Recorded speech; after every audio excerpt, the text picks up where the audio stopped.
नमस्कार दोस्तों, आप सभी लोगों का सक्सेस 95 में स्वागत है। चलिए शुरू करते हैं मध्यकालीन इतिहास। मध्यकालीन इतिहास में हम सब अरब आक्रमण के बारे में पढ़ चुके हैं। अरब आक्रमण के बाद कौन सा आक्रमण होता है भारत पर? तुर्कों का आक्रमण। अब तुर्क के आक्रमण में दो लोगों को पढ़े हम लोग, एक तो महमूद गजनवी और दूसरा मोहम्मद गोरी। दो लोगों के बारे में पढ़ चुके हैं। अब इन दोनों लोगों के बाद महमूद गजनवी तो भारत में कोई सत्ता अपनी स्थापित नहीं की थी, लेकिन मोहम्मद गोरी ऐसा नहीं, वो तो स्थापित कर दिया और अपनी सत्ता कुतुबुद्दीन ऐबक के हाथों में दे दिया। कुतुबुद्दीन ऐबक के बारे में भी अध्ययन कर चुके हैं पिछले वीडियो में। आज स्टार्ट करना है कुतुबुद्दीन ऐबक का गुलाम इल्तुतमिश। इल्तुतमिश के बारे में अध्ययन करें कि ये इल्तुतमिश है कौन, कैसे कुतुबुद्दीन ऐबक को मिला, इसकी शासन शैली कैसी थी, कौन कौन सा निर्माण किया भारत में, ये सभी जानकारी हम लोग यहाँ पर अध्ययन करें। तो यहाँ सबसे पहले देखें कि जो सल्तनत काल है वो कब से कब तक स्टार्ट हुआ। 1206 ईस्वी से 1506 ईस्वी तक चला था, ये हम लोग अध्ययन कर चुके हैं। इसके बारे में 320 साल तक ये जो शासन करे थे मध्यकालीन इतिहास में सल्तनत काल वाले। और इसमें पहला वंश है गुलाम वंश। कुल 5 वंश शासन करते हैं। पहला गुलाम वंश। गुलाम वंश 1206 से 1290 तक चलता है और गुलाम वंश में पहला कुतुबुद्दीन ऐबक शासक होता है, दूसरे नंबर पर इल्तुतमिश। और इल्तुतमिश का शासन काल है 1211 ईस्वी से लेकर 1236 ईस्वी तक, और इसी के बारे में पढ़ना है। तो सबसे पहले इल्तुतमिश का अर्थ समझ लें कि इल्तुतमिश का अर्थ है क्या। इल्तुतमिश का अर्थ होता है साम्राज्य का स्वामी। इल्तुतमिश का अर्थ क्या है? साम्राज्य का स्वामी। इल्तुतमिश एक गुलाम है, लेकिन इतना शक्तिशाली और दिमाग का तेज कि यह उपाधि ग्रहण करता है। कौन कौन सी? ईश्वर की भूमि का रक्षक उपाधि ग्रहण करता है, ईश्वर के सेवकों का सहायक और सुल्तान ए आजम, ये इसकी उपाधि है। किसकी? इल्तुतमिश की। इल्तुतमिश ही दिल्ली का प्रथम स्वतंत्र सुल्तान हुआ था। इल्तुतमिश ही दिल्ली का प्रथम स्वतंत्र सुल्तान हुआ था। कुतुबुद्दीन ऐबक भी था सुल्तान, लेकिन वह सुल्तान नहीं बना, वह मलिक और सिपह सालार से ही संतुष्ट था और स्वतंत्र 1208 में जाकर के हुआ, जबकि वह शासक बन गया था 1206 में ही। लेकिन पहला व्यक्ति इल्तुतमिश है जो स्वतंत्र सुल्तान बनता है। ऐबक ने इसे खरीदा था। किसे? इल्तुतमिश को ऐबक ने खरीदा है। गुलामों का गुलाम इसलिए इसको कहा जाता है इल्तुतमिश को कि कुतुबुद्दीन ऐबक तो खुद एक गुलाम था। किसका? मोहम्मद गोरी का। मोहम्मद गोरी ने ऐबक को खरीदा, ऐबक ने इल्तुतमिश को खरीदा, तो गुलामों का गुलाम, इसलिए इसको कहा जाता है। इल्तुतमिश शमसी वंश का है। किस वंश का? इल्तुतमिश शमसी वंश का है। और यह इल्तुतमिश दामाद भी बनता है। गुलाम तो है लेकिन बाद में दामाद भी बन जाता है, अर्थात कुतुबुद्दीन ऐबक अपनी पुत्री का विवाह इल्तुतमिश से करता है। इल्तुतमिश का पूरा नाम क्या है? शमसुद्दीन इल्तुतमिश, और यह इलबारी तुर्क है। कौन सा तुर्क है? इलबारी तुर्क, यह जनजाति है। इल्तुतमिश के जो पिता हैं इलम खां हैं। इल्तुतमिश काफ़ी सुंदर और अच्छा देखने में था, तो इसके जो भाई थे वह उससे जलन रखते थे। पिता तो उसको बहुत मानते थे, लेकिन भाई जलन रखते थे, इसलिए भाइयों ने उसे ले जाकर के बेच दिया। और बेच दिया तो इल्तुतमिश को 2 बार बेचा जाता है। एक बार तो उसके भाई बेच देते हैं, दूसरी बार मोहम्मद गोरी को बेच दिया जाता है। खरीदार कौन है? पहले तो खरीदने वाला कौन है? व्यापारी एक है। उस व्यापारी का नाम क्या है? जमालुद्दीन मोहम्मद। इल्तुतमिश को खरीदने वाला जो व्यापारी है जमालुद्दीन मोहम्मद, और ये जमालुद्दीन मोहम्मद कुतुबुद्दीन ऐबक को बेचने से पहले ये आता है बेचने के लिए मोहम्मद गोरी को। मोहम्मद गोरी को 1 लाख जीतल कहता है। मोहम्मद गोरी मना कर दिया कि मैं इल्तुतमिश को नहीं खरीदूंगा इतने महंगे में, और ये भी मना कर देता है कि गजनी में इल्तुतमिश को कोई बेचेगा भी नहीं। ऐबक एक बार जब उससे मिलता है इल्तुतमिश से, तो उसकी काबिलियत देखने के बाद गजनी के जो मोहम्मद गोरी है उनसे परमिशन लेता है और कहता है कि मैं इल्तुतमिश को खरीदना चाहता हूँ, गजनी में न सही दिल्ली में। तो दिल्ली में लेकर आने वाला तमगाज रूमी है। तमगाज रूमी दिल्ली में लेकर आता है और वहीं पे कुतुबुद्दीन ऐबक इल्तुतमिश को खरीद लेता है। अब इल्तुतमिश को पद दिया जाता है। कौन सा पद? सर-ए-जादार। इसका मतलब होता है अंगरक्षकों का प्रधान। दूसरा पद इसे मिलता है बाद में इसकी काबिलियत पर, अमीर-ए-शिकार।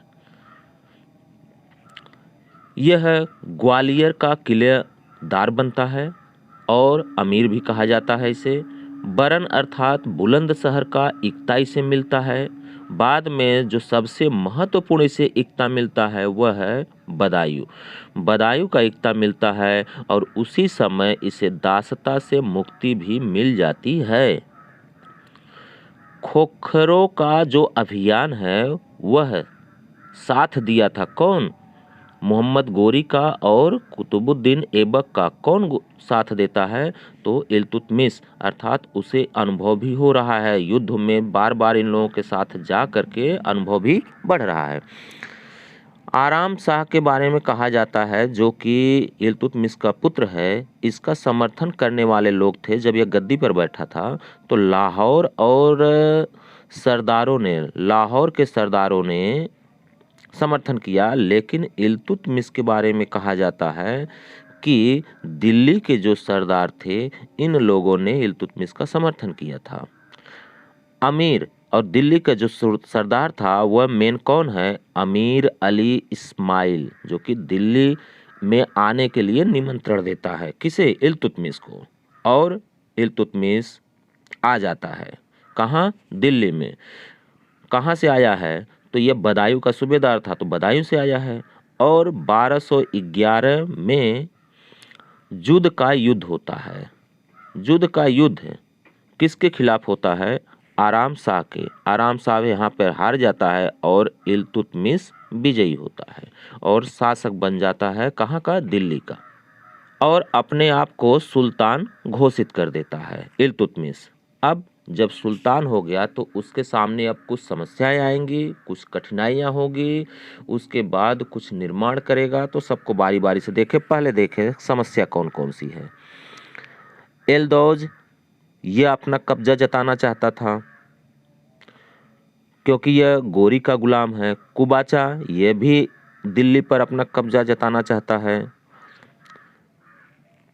बंगाल, बिहार, यह अली मर्दान यहाँ पर क्या कर दिया था? अपने आप को स्वतंत्र कर दिया था। जबकि अली मर्दान को हिसामुद्दीन इवाज ने हत्या कर दी और हत्या करने के बाद गियासुद्दीन वहाँ का शासक बन गया। अब यह स्वतंत्र हो गया था गियासुद्दीन, तो गियासुद्दीन का इल्तुतमिश से लड़ाई होती है जिसमें गियासुद्दीन हार जाता है और बंगाल, बिहार यह कब्जे में आ जाता है। किसके? इल्तुतमिश के। और क्या डर है इसे? कि चंगेज खां के नेतृत्व में मंगोल आक्रमण, उस समय मंगोल आक्रमण काफी मजबूत स्थिति में थे, तो उन्हें इल्तुतमिश को डर था कहीं यह आक्रमण न कर दे। चंगेज का मतलब क्या होता है? तमे चीन। चंगेज का मतलब तमे चीन होता है। लोगों का शासक भी कहा जाता है इसे और खुदा का कहर कहा जाता है। किसे? चंगेज खां को। मंगोल जाति की करुलताई एक है शब्द जिसका मतलब होता है सभा। एक शब्द है मंगोलों की मिनगान। मिनगान का मतलब 10,000 तक की जो सैनिक टुकड़ी है उसको कहा जाता है मिनगान। एक शब्द है तुआन। तुआन का मतलब जब 10,000 से अधिक सैनिक टुकड़ी होती है तो उसको कहा जाता है तुआन। चंगेज खां का आक्रमण जब होता है तो कौन भाग लेता है? भागता है ख्वारिज्म शाह। ख्वारिज्म शाह भागता है लाहौर की तरफ और अपना दूत भेजता है इल्तुतमिश के पास कि हमारी आकर के सहायता करे। इल्तुतमिश वहाँ पे समझदारी दिखाता है और दूत का ही वध कर देता है, ताकि दूत जा करके हमारे बारे में कुछ ख्वारिज्म शाह को न बता सके और न हमें उसकी मदद करनी पड़े। क्यों? अगर वह ख्वारिज्म शाह की मदद करता है तो कहीं न कहीं दुश्मनी मोड़ लेगा किससे? चंगेज खां से।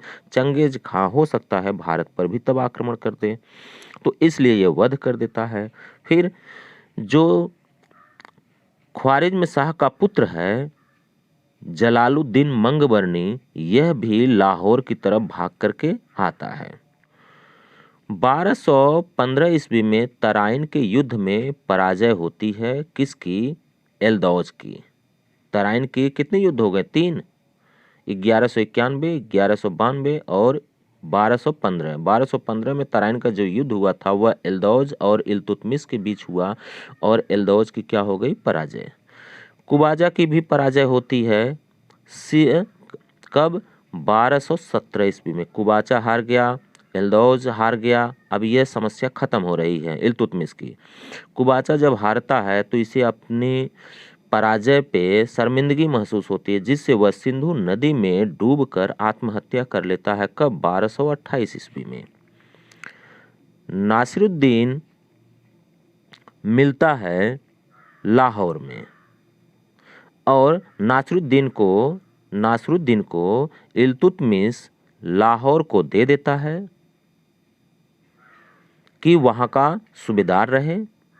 उसके बाद इल्तुतमिश कुछ और क्षेत्रों को जीतता है, जैसे रणथंभौर है, परमार की राजधानी मंदौर है, जालौर का शासक उदय सिंह को हराकर जालौर को जीत लेता है। जो खलीफा है अल मुंतसिर बिल्लाह, इससे स्वीकृति मिल जाती है सुल्तान बनने की। कैसी सुल्तान बनने की? वैध है, क्योंकि गुलाम था, अब उसे वैध सुल्तान बनने की स्वीकृति मिलती है खलीफा अल मुंतसिर बिल्लाह से। कब यह स्वीकृति मिलती है? 18 फरवरी 1229 को। अब इसे कुछ कार्य देखें। ये तो हो गया इल्तुतमिश के बारे में। अब इल्तुतमिश किया गया कार्य। तुर्कान ए चिहलगानी का संगठन करता है यह। इसे डर था, सरदारों पर भरोसा नहीं था कि कौन हमारे साथ रहेगा, कौन धोखा देगा। तो यह जो अपने गुलाम थे इसके इल्तुतमिश के, उसमें से 40 गुलामों को, सरदार को वह छांटता है और एक संगठन में रखता है जिसे तुर्कान ए चिहलगानी कहा जाता है। इसमें 40 सरदार होते हैं। अब इक्ता व्यवस्था, जो भी इक्ता मिल रहा था, इसे बदायूं का इक्ता मिला हुआ है, तो इक्ता के बारे में थोड़ी सी जानकारी लें। प्रारंभ में इल्तुतमिश जो भारत में आया हुआ है, यही इक्ता व्यवस्था स्टार्ट करता है। और इक्ता व्यवस्था एक अरबी भाषा है। अरबी भाषा, इक्ता का मतलब भूमि होता है, और इस इक्ता का जो अधिकारी है उसे इक्तादार कहा जाता है। इक्ता किसे मिलता है? सैनिकों को मिलता है, अमीर को मिलता है। किस लिए?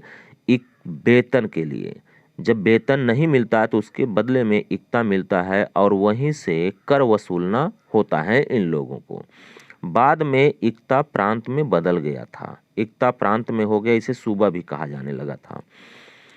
उस समय का जो सिक्का इल्तुतमिश ने चलाया उसको देखें कि प्रथम जो शासक था इल्तुतमिश, जिसने शुद्ध अरबी का सिक्का चलाया था।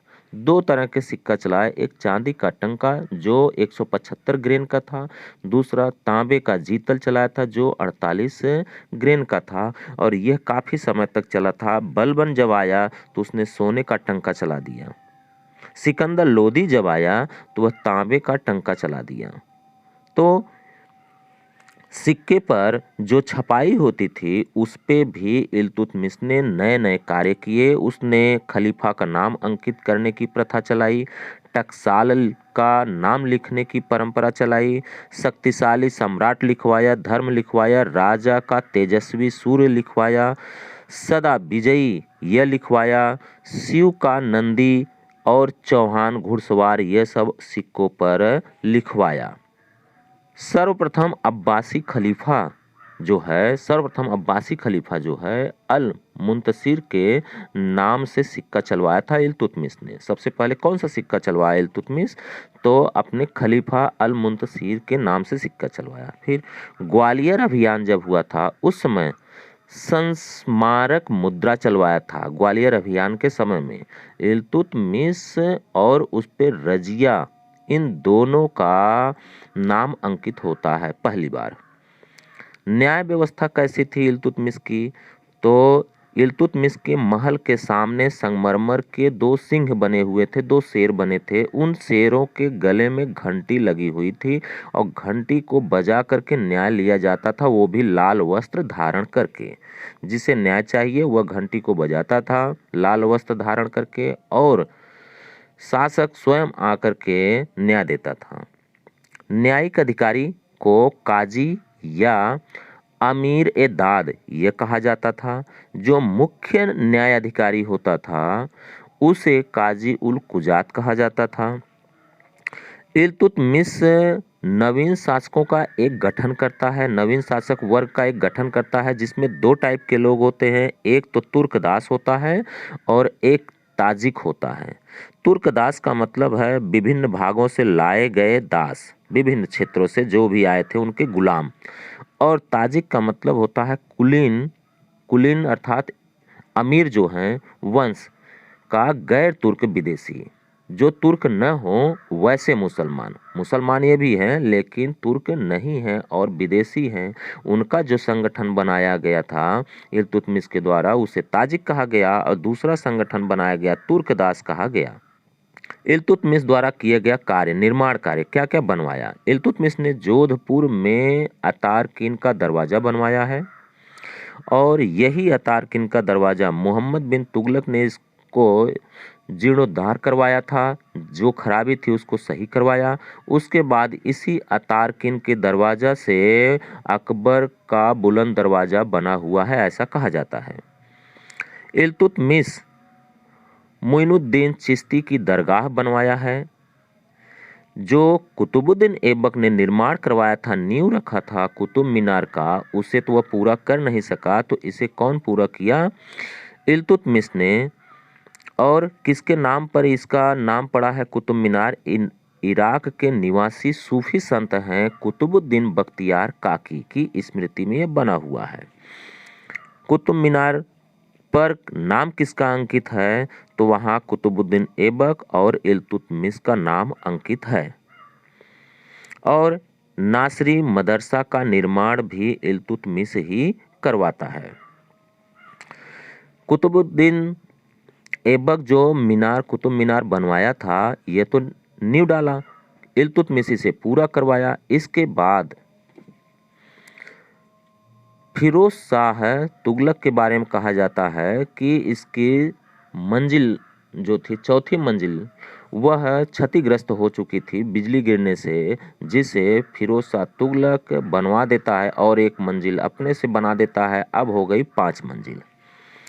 दिल्ली का मदरसा बनवाया है, दिल्ली का मदरसा बनवाया है, जिसे मदरसा ए मुइज्जी कहा जाता है। कौन बनवाया? इल्तुतमिश ने। तो पहला मदरसा बनवाने वाला कौन है? इल्तुतमिश, मदरसा ए मुइज्जी के नाम से। कहाँ पर? दिल्ली में।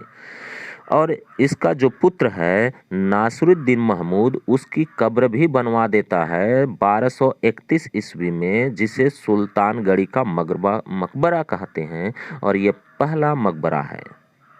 सुल्तानगढ़ी का भारत में बना हुआ पहला मकबरा है, इल्तुतमिश ने बनवाया था। अपना भी मकबरा यह बनवाया। बदायूं में इल्तुतमिश ने हौज ए शमसी बनवाया, शमसी ईदगाह बनवाया। दीवान ए आरिज का मतलब क्या होता है? दीवान ए आरिज सेना की देखभाल करने वाला, दीवान ए आरिज। इल्तुतमिश प्रथम तुर्क शासक था जिसने दोआब में गंगा यमुना के बीच जो जगह है उसका आर्थिक महत्व समझने वाला पहला सुल्तान इल्तुतमिश था कि यहाँ कितनी अच्छी कृषि होती थी। इल्तुतमिश बगदाद से अपने पुत्र के लिए पुस्तक मंगवाता है। उस समय शिक्षा की कितनी कीमत समझता था इल्तुतमिश कि बगदाद से पुस्तक मंगवाया किसके लिए? अपने पुत्रों के लिए। और कौन कौन सी पुस्तक इल्तुतमिश मंगवाया था? अब्दुस सलातीन और मासिर उस सलातीन, 2 किताब। इसमें एक शब्द है उलेमा वर्ग। उलेमा वर्ग का मतलब होता है धार्मिक व्यक्तियों का वर्ग। धार्मिक व्यक्तियों का वर्ग से वह सलाह नहीं लेता था। कौन? इल्तुतमिश। सिंध में निजामुद्दीन जुनैदी को नियुक्त किया था और यही निजामुद्दीन जुनैदी इल्तुतमिश का पहला वजीर या प्रधानमंत्री कहलाता है। मलिक अलाउद्दीन जानी बंगाल का सूबेदार बनता है, इसे इल्तुतमिश बनाता है। इल्तुतमिश ने मजदुल मुल्क जियाउद्दीन मुहम्मद जुनैदी को अमीर ए दाद का पद देता है। दिल्ली को समकालीन साहित्य में हजराते दिल्ली कहा गया है। दिल्ली को क्या कहा गया है? हजराते दिल्ली। इल्तुतमिश कुछ विद्वानों को अपने यहाँ संरक्षण देता है, कुछ सूफी संत को संरक्षण देता है और सूफी संत में शेख कुतुबुद्दीन बख्तियार काकी को, जो शमसी तालाब बनवाते समय इल्तुतमिश की मदद करते हैं। फिर काजी हमीमुद्दीन नागौरी को संरक्षण देता है, इन्हें बहुत मानता है। शेख जलालुद्दीन तबरेजी को मानता है और शेख बहाउद्दीन जकारिया जी जो है सूफी संत, वह मुल्तान विजय में मदद भी करते हैं इल्तुतमिश की। और शेख नक्शवी, इन लोगों को संरक्षण और इनका मान सम्मान सबसे अधिक इल्तुतमिश करता था। यह हो गए इल्तुतमिश के कार्य और उसका निर्माण, उसकी शासन व्यवस्था। अब अगला शासक स्टार्ट करेंगे अगले वीडियो में। यदि आप लोगों को यहाँ तक पसंद आया हो तो कृपया लाइक और शेयर जरूर करिए। धन्यवाद।